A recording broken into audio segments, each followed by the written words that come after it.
대구시가 이단 신천지교회를 상대로 낸 1,000억 원대 손해배상 청구 소송이 본격적으로 진행됩니다. 양측은 앞으로 치열한 공방을 벌일 것으로 예상됩니다. 폴란드에서 열린 유럽 한인 침례회 선교대회가 닷새간의 일정을 마무리했습니다. 심화된 동양인 차별과 혐오 등 코로나 시대 속에서 앞으로 넘어야 할 선교의 벽이 만만치 않다는 지적입니다. 미랄복지재단 헬렌 켈러 센터와 농맹인 선교회 등이 최근 촉신호 매뉴얼을 출판했습니다. 촉신호는 그림이나 신호 등을 통해 시청각 장애인의 의사소통을 돕는 보조체계입니다. 어떤 것인지 자세히 소개합니다. 안녕하십니까. CBS 뉴스입니다. 대구시가 이단 신천지교회를 상대로 낸 1,000억 원대 손해배상 청구 소송이 본격적으로 진행됩니다. 양측은 앞으로 치열한 공방을 벌일 것으로 예상됩니다. 류현정 기자입니다. 대구시가 신천지를 상대로 낸 민사소송 변론 준비 기일이 모두 종료됐습니다. 이제 오는 7월 열리는 정식 재판 변론 기일에서 양측이 다툼을 하게 되는데요. 양측은 시작부터 팽팽한 신경전을 벌이고 있습니다. 대구시 변호인단은 지난 2020년 코로나19 확산 초기 신천지로 인해 대구 방역체계에 큰 혼선이 빚어졌고 많은 시민들이 감염돼 피해를 입었다는 점을 입증할 계획입니다. 신천지 방역 비협조와 코로나19 확산과의 인과관계를 밝혀내야 하고 N차 감염의 경우 최초 감염원과의 연관성을 어디까지 인정할지 피해 범위를 산정해야 합니다. 이를 위해선 신천지 신도 명단과 확진자 간 대조가 필수적인 상황. 하지만 신천지는 신도 명단은 절대 공개할 수 없고 2020년 대구시가 방역을 목적으로 확보해둔 명단 역시 재판 증거로 사용해서는 안 된다고 맞서고 있습니다. 신천지 측은 또 당시 감염병 예방법에 규정돼 있지 않아 무죄 판결을 받은 명단 누락 혐의 관련 형사재판을 근거로 들며 손해배상 필요성도 인정되지 않는다고 주장합니다. 이에 대해 시 변호인단은 동의할 수 없고 승소를 위해 최선을 다하겠다고 밝혔습니다. CBS 뉴스 류현정입니다. 폴란드에서 열린 유럽 한인 침례회 선교대회가 5일간의 일정을 마무리했습니다. 다시 선교 현장으로 나아가는 유럽 선교사들은 코로나19 등으로 선교 현장에 어려움이 큰 상황이라며 유럽이 다시 복음을 회복하는 일에 한국교회가 함께해 줄 것을 당부했습니다. 오유셉 기자입니다. 유럽 지역 선교사들은 한국교회가 유럽을 중요한 선교지로 인식하고 유럽의 재복음화를 위한 적극적인 노력에 나서야 한다고 입을 모았습니다. 유럽엔 오랜 기독교 전통과 문화, 정신이 남아있지만 오늘날 일상 속에서 기독교 신앙을 고백하며 삶으로 살아내는 그리스도인들은 정말 소수라고 말했습니다. 또 유럽엔 현지인들뿐만 아니라 한인 디아스포라와 난민 등 다양한 이들이 어우러져 있기 때문에 유럽 선교는 세계 복음화에 중요한 역할을 할 것이라고 강조했습니다.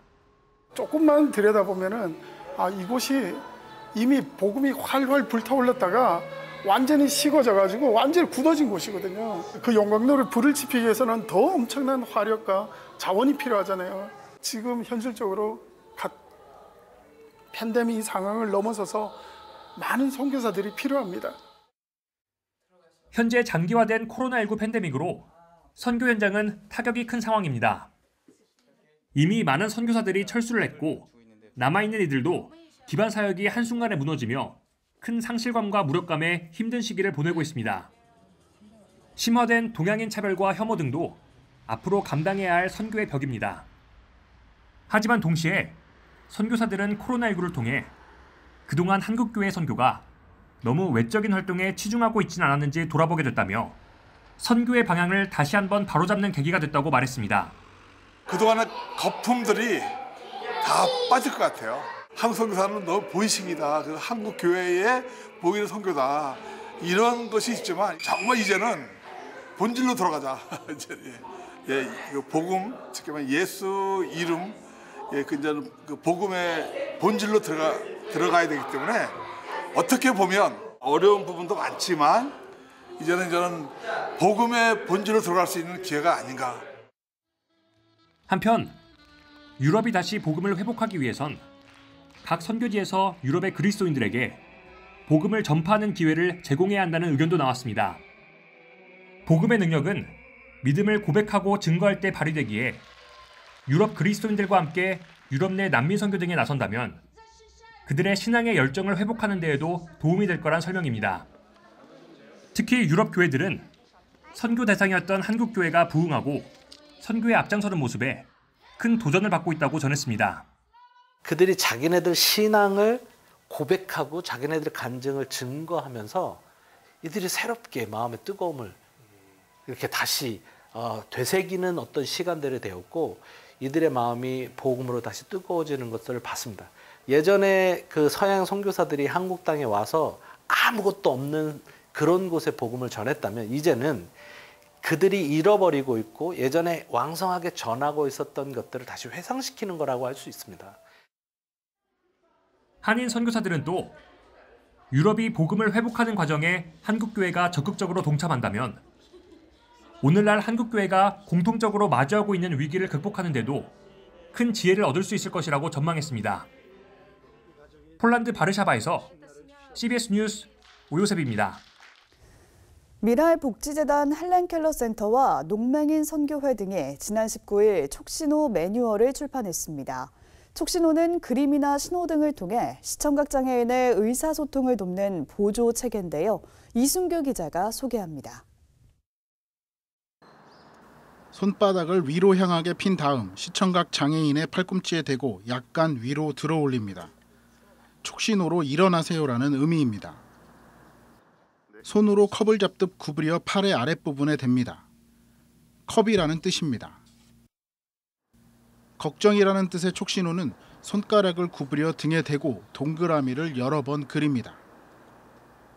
시청각 장애인의 의사소통 보조 체계인 촉신호의 일종입니다. 촉신호는 시청각 장애인에게 팔이나 등, 어깨에 정해진 신호를 그리거나 표시해주는 방식으로 의사소통을 합니다. 시청각 장애인의 경우 앞을 보지 못하기 때문에 손등에 그림을 그리는 방식인 촉수화를 통해 의사소통을 합니다. 하지만 촉신호는 대화 중 발생한 돌발 상황이나 분위기 또는 촉수화를 하기 어려운 상황에서 빠르고 간단한 신호만으로 내용을 전달합니다. 촉신호 매뉴얼 손끝으로 만나는 세상은 미랄복지재단 헬렌켈러 센터와 농맹인 복지회, 손끝 새선교회, 시청각 장애인과 통역사들이 직접 연구 개발에 참여했습니다. 손끝으로 만나는 세상에는 주변 상황과 음식, 사람, 감정 표현 등 99개의 촉신호가 담겨 있습니다. 미랄복지재단 헬렌켈러 센터는 시청각 장애인이 누군가와 촉수화로 대화 중일 때, 대중 앞에선 시청각 장애인에게 대중의 반응을 전해줄 때 촉신호를 사용할 수 있다고 말했습니다. 촉신호는 덴마크 등 외국에서는 햅틱 시그널이라는 이름으로 존재합니다. 국내에서 개발한 촉신호 또한 네덜란드의 햅틱 시그널 자료를 참고했습니다. 미랄복지재단 헬렌켈러 센터와 농맹인 선교회 등은 앞으로도 계속 촉신호를 개발해 시청각 장애인들에게 제공할 계획이라고 말했습니다. CBS 뉴스 이승규입니다. 한국기독교교회협의회가 지난 20일 별세한 한승원 변호사에 대해 애도 메시지를 발표했습니다. 교회협은 고 한승원 변호사는 고난받는 이들의 목소리였다며 1세대 인권 변호사로 어목하던 군사정권 시절 민천 학년 사건, 동백님 간첩단 사건, 김대중 내란 음모 조작 사건 등 대표적인 시국 사건을 변론해 억울한 이들을 대변하고 진실을 밝히는 일에 헌신했다고 밝혔습니다. 교회협은 또 1974년 한국기독교교회협의회 인권위원회 창립 당시 법조 전문위원으로 초기 부위원장을 역임해 한국교회 인권운동에 기틀을 마련했고 1989년에는 남북 화해의 물꼬를 튼 문익환 목사의 변호인단을 맡아 한반도의 갈등과 분열을 조장하는 세력에 맞서 화해와 통일을 외쳤다고 평가했습니다. 한편 교회협 이용정 총무를 비롯한 정의평화위원회 위원들은 오늘 빈소가 마련된 서울 성모병원 장례식장을 찾아 조문하고 유가족들을 위로했습니다.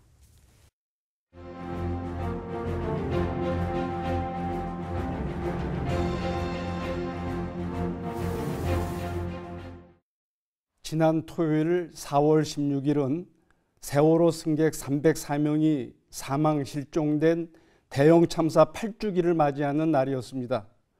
먼저 고인들에게 삼가 조의를 표합니다. 8년의 시간이 지났지만 사건의 진실과 객관적인 실체는 여전히 오리무중입니다. 세월호가 수장되는 장면을 실시간으로 보아야 했던 유가족들의 안타까움과 국민적인 트라우마는 치유되지 않은 채 그대로 남아 있습니다.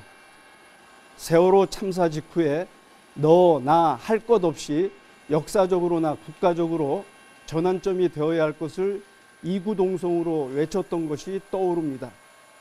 그런데도 우리 국가와 사회는 국민의 생명과 안전을 위한 근본적인 대책과 대형사고 발생 시 매뉴얼을 제대로 마련했는지 의문입니다.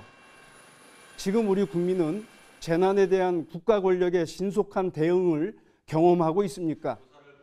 규정을 무시했던 선박회사와 돈을 버는 일에 급급했던 사주의 상황이 우리 삶의 현장에서 개선되었음을 느낄 수 있습니까?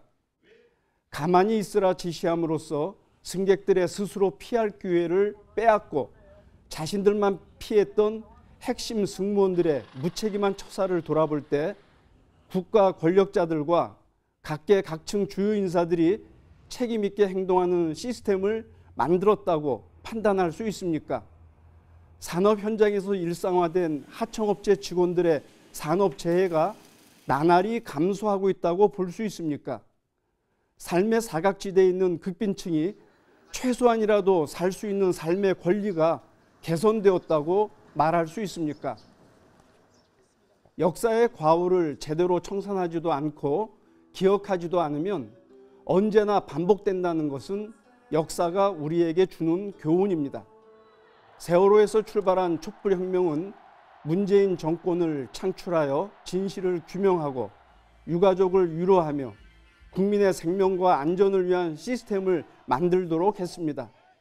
하지만 그들은 지난 5년 동안 도대체 무엇을 했는지 잘 모르겠습니다. 억울하게 유명을 달리한 304명 고인들과 그들 유가족의 피 맺힌 한을 누가 풀어줄 수 있단 말입니까? 우리의 산업 현장 도처에서 유사하게 반복되는 하청업체 노동자들의 산업재해에 대해서는 누가 책임을 지고 있습니까? 우리는 재난의 비극을 반복하면서 왜 하소연만 해야 하는 것입니까? 지난 주일은 부활절이었습니다. 예수께서는 특권층 유대인 장로들의 요구와 빌라도의 무책임한 판결로 인해서 십자가에서 무력하게 죽으셔야 했습니다. 그러나 하나님께서는 그를 부활시키시어 진실이 무엇인지, 정의가 무엇인지, 영원한 생명이 무엇인지 보여주셨습니다. 예수의 부활은 죽임의 권력이 잠시 이긴 것처럼 보이지만 생명과 진리가 기어이 이겨냄을 보여주는 사건이었습니다. 부활은 특권층의 눈치를 더 이상 보지 않고 억압과 수탈의 땅 갈릴리로 가서 가난한 민중과 연대하겠다고 결단하는 사건이기도 했습니다. 이제 우리 그리스도인은 세월호의 진실을 왜곡하는 세력에 맞서서 심연에 가라앉은 진실을 건져 올리는 일에 기여해야 할 것입니다. 한국교회는 절망 가운데 있는 세월호 유가족의 아픔을 함께 아파하며 그들에게 부활의 진정한 소망을 전해야 할 것입니다. CBS 논평이었습니다.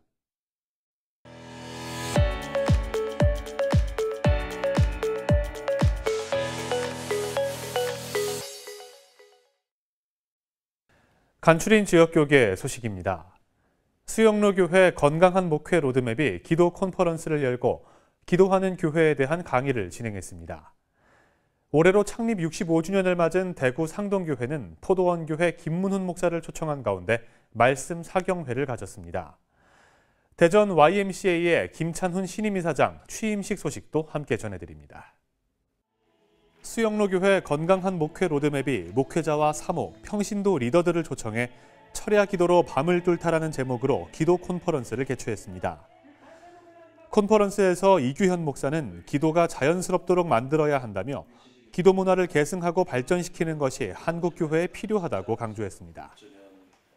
중요한 것은 말씀과 기도의 두 축이 딱 균형을 잡아야 됩니다. 말씀과 기도의 조화예요. 기도가 살려고 하면 말씀이 먼저 전해져요. 말씀이라고 하는 불소식이 없으면 기도에 불이 타지 않아요. 매우 중요한 것은 말씀이 기도의 불을 일으킨다는 것.